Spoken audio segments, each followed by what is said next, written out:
Imagine if we treated all the amendments like we do the second.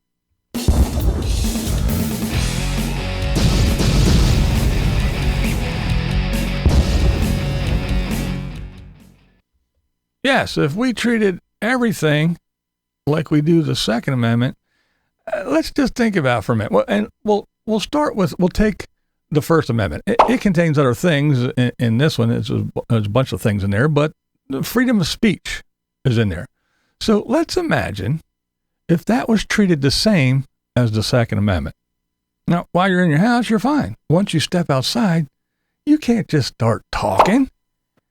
You go into a store and start talking. People panic and call the cops. This guy's openly talking in the store.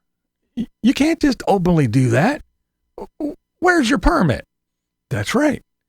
You have to go pay and apply for a speech permit. They have to do a background check and take your money. That is, of course, after you fill out a big stack of paperwork. All right, now you've paid your money and received your freedom of speech permit. You can now go out and talk freely. Oh, but wait, you can't use certain words. Those words are only meant for war or destruction. Only cops in the military should have the use of those words. So you have to steer clear, or, that's right, arrested. All right, you got that all cleared up. Now you want to take a trip. You want to go outside your home state. You travel across state lines. You stop for gas. While pumping gas, you exercise your right to speak. Oh, hold on there. Do you have a permit? Why, yes, I do. Oh, sorry. We don't accept a permit from your state. You're going to have to go to jail. Now, maybe in your state, you can talk as much as you want, as long as you have your permit. Now you go to one of those other states, guess what? They only allow you to use 1,000 words a day. That's right. There's a limit to your right of free speech. Or how about this one? You are verbally attacked.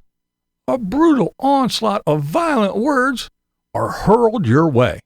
Some of those words are even the ones that only the police and military are allowed to use. You fire back with words in an effort to eliminate the threat.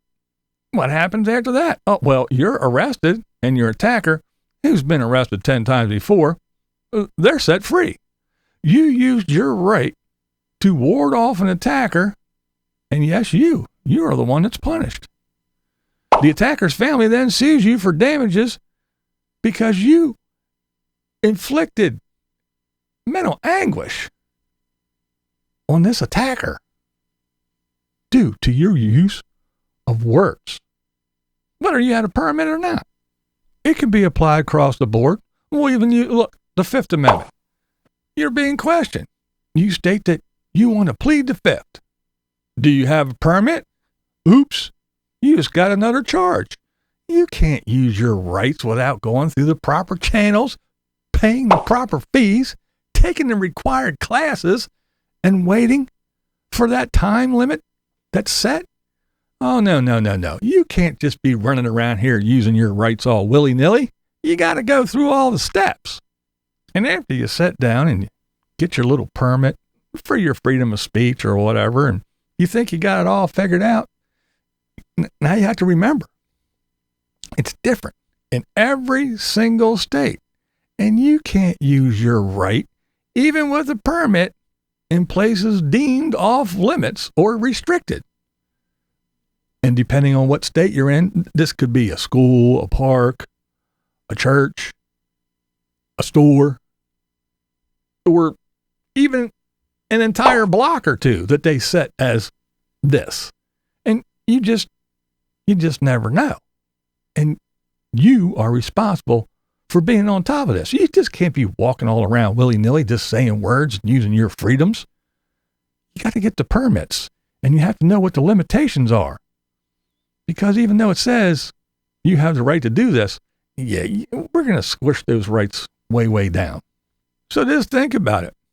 What would you do if your First Amendment rights were treated the exact same way the Second Amendment is treated. And hey, you don't have to agree with me. That's never the point here. The point is, this is Blind Views, and that's the way I see it. What we do here is go back.